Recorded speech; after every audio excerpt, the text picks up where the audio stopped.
Hello everyone! Today is the ninth day of our 12 days of Christmas craft, and I'm going to show you how I made this beautiful gingerbread house.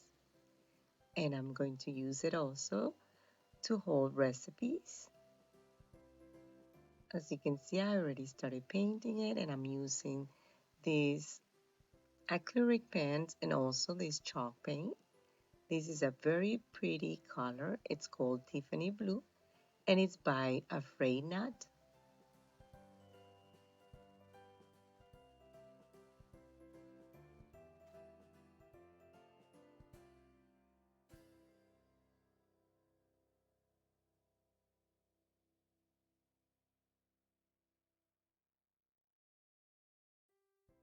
I am also adding shadows using the same color but darker.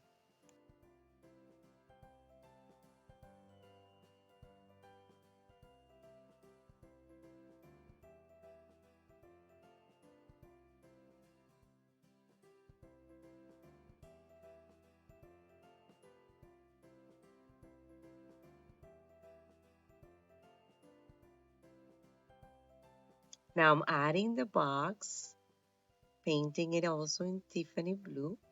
The box gonna be used to hold the recipe index cards inside. And after I paint it, I'm going to glue it with hot glue to the house. And that's about it. It was a fun craft to make and it came out so beautiful.